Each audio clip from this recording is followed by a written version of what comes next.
Please stand by. The Odell Benson and Assassin Studio owns, so writes overall stories on this page. Hey guys, I'm Odell, the host and creator of Assassin Studio and Simply Sundays. For today's Simply Sundays, we will continue the story that was started last week.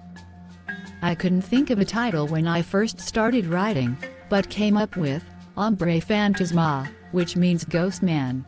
I can't say for sure how long this story will be. This story hit me, and I have to get it out of my head so I can finish my other novel. We are going to continue narrating through the story, but use characters when I see fit. Before we go any further, please take a minute, subscribe and turn on your notifications so you know every time I upload. Don't worry, I'll wait. 5, 4, 3, 2, 1. Thank you for your support. Now, let's go ahead and jump right into it. Even if Abe knows anything about Jack's disappearance, it doesn't mean he'll share. Unless I give him reason to trust me, something that'll change the course of this friendly, yet mysterious friendship. Let's be honest, even then there's no guarantee. But, what is guaranteed, is that these people know him. When he comes around, you can see the fear in some of their eyes, and others just walk away without their normal departure gestures. Let's face it, there's no statute of limitation on murder or murders. What better way to get to know someone than to speak to those that frequent the one place that he states he always finds his way back to? I went and packed my personal travel bag, grabbed my business credit card, my sidearm, cell phone, and van keys. Stopped at Wawa to pick up the sandwiches I had made for my friends around the pier, hit up the market for juice, water, chips, 50 jars of peanut butter, and 60 loaves of bread.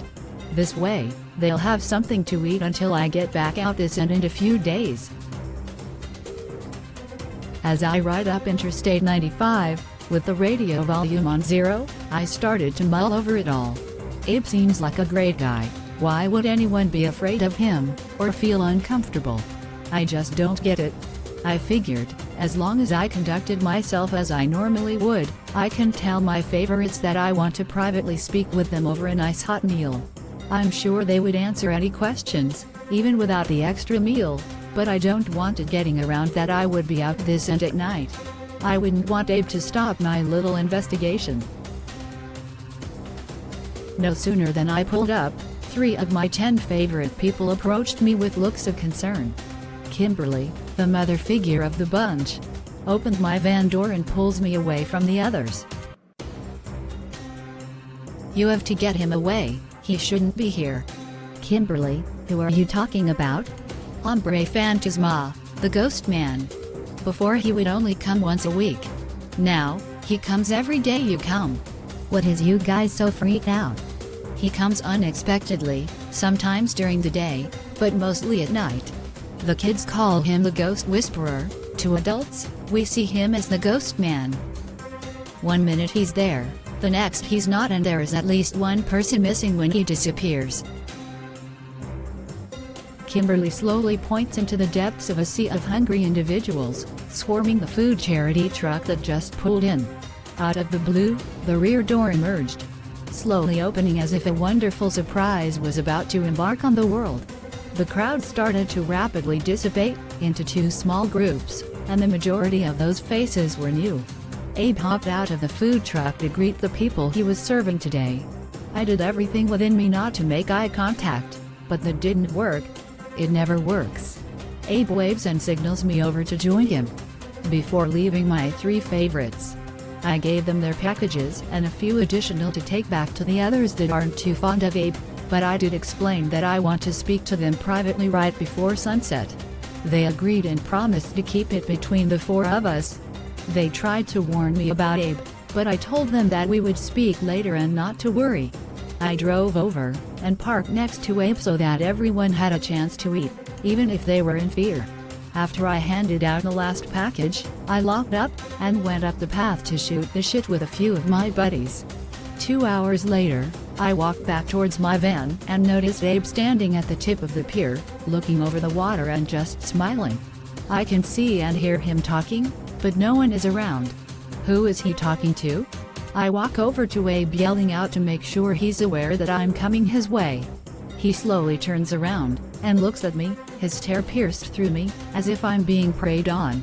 Like he's playing with me in his mind. Hey buddy, I didn't know you were going to be here this late in the afternoon. You okay? How's your wife? Everything's great. I needed to come out here to clear my head. And what better place to come than the water? You know, I never asked what you do for a living. The statement, or should I say indirect question, had me startled. Do I tell him the truth, that I'm a private investigator for missing children? Even though Jack wasn't a child 20+ years ago, I opted to lie instead. I'm in between jobs right now. I worked at a hotel, I was a housekeeper. I knew a few housekeepers when I was a professor at the university. They weren't the average student, they took pride in everything, all the way to the end. It's sometimes easier to deal with people with pride. When they come up missing, their loved ones think they are out finding themselves, or making the world a better place somehow. I knew it. I knew you were going to be an angel for me, an apprentice to keep this going. We can do great things together. I just hope you're a better apprentice than Jack and the other 25 or 27. Can't find good help these days. I wasn't serious. I just wanted to see what you'd say. I didn't acknowledge him at all, because I knew, just like he knows, he did something to them, all of them. Who blurts out a number like that? No one, that's who. I said my goodbyes after a brief conversation on the impeachment. I didn't want to stay too long, since my plan is to come back later, and I had an eerie feeling standing alone with Abe. Especially standing no more than 3 feet from the edge. Please stand by. Part 3 of Ombre, Phantasma, Ghost Man. We'll start in 2 seconds. I went back later that evening. If Abe is going to be there, he's going to be there no matter what. Right as the sun was setting, I pulled into the parking lot, parked my car closer to the stores, but still in sight of the entrance to the pier. Sitting there for about 3 hours, just checking to see if Abe came back. Before I exited my vehicle, I secured my firearm, took the safety off, and made sure there was one hollow point waiting in the chamber. Within no time, I made it down the walking path, and Kimberly met me as soon as I stepped within 10 feet of their living space. Glad to see you. He left not too long after you did. Is he out there now? No, well, I don't think so. I sat out there for a few hours to see if he popped his head out. Let's go get something to eat, and we'll discuss it over a hot meal. They won't let us in looking like this. Plus, it'll be uncomfortable for us. Screw them, but I'll go pick up the food and bring it back. How does that sound? We're used to eating out here, but you're not. Don't worry about me, I was homeless once before myself. Her eyes filled with tears as a smile brighter than the sun came across Kimberly's face. She looked at me saying, "You truly know how hard it is. We were right about you. You help us because it's in your heart. Not because it's a fad or something cool to post on the internet." Yep, and because I love you guys. After collecting their orders, I started to head back to Kimberly and her children, but never stopped focusing on my surroundings. Sure, Abe told me he knew the missing, but also retracted it. Is it possible I frightened him by not responding? My thoughts were cut short by movement close to the trees that lined the water. It stopped me in my tracks, forcing me to rethink my decision on this personal investigation. I briskly walked up towards Kimberly's living space, and a cat hops out of the trees, running in the opposite direction in which I was going. Continuing down the path, I noticed something was different, something was off. No one came out to greet me, but more importantly, most of Kimberly's bedding was out on the walkway, as if there were a struggle of some sort. I dropped everything, rushing over to her living quarters, and it was demolished. Everyone that is normally there, her 3 daughters and a close friend, were gone. It looked like there was a huge brawl, and no one there with answers. I went back to pick up the food, and took a walk down the path hoping I would run into someone. A quarter mile from my starting point, I was no longer worried about my safety, I was worried for my friend. Gina, we're over here. He took her. He dragged her out, and took her. Who? The guy you hang out with, Hombre Fantasma. We need to call the police. They won't do anything, they consider our living area contaminated evidence. I gave out 3 of the 6 meals I ordered, and started to eat with them on a broken pier, under the moonlight. This is the first. After a few bites, they started talking about the ghost man, as they call him. They said that he pulls in new people by befriending them, offering them food and clothes at first. Once he finds the one he wants, he offers them a place to stay and work to earn money. They didn't notice a pattern until the 3rd time he came out there with a large black suitcase on wheels, in the middle of the night. They mentioned he was doing work on the pier, using hammers and drills, sometimes lasting all night. But they knew to stay quiet. If you cause problems, he makes sure you don't see the next day. I asked the girls if they could go somewhere safe, if there was family that may take them in, since their mother is missing. The young girl explains that they have no one, and they can't be split up under any circumstances. As much as I don't like to offer, I felt obligated, since I may be the reason their mother is missing. I couldn't leave these 3 young girls out here with a predator on the prowl.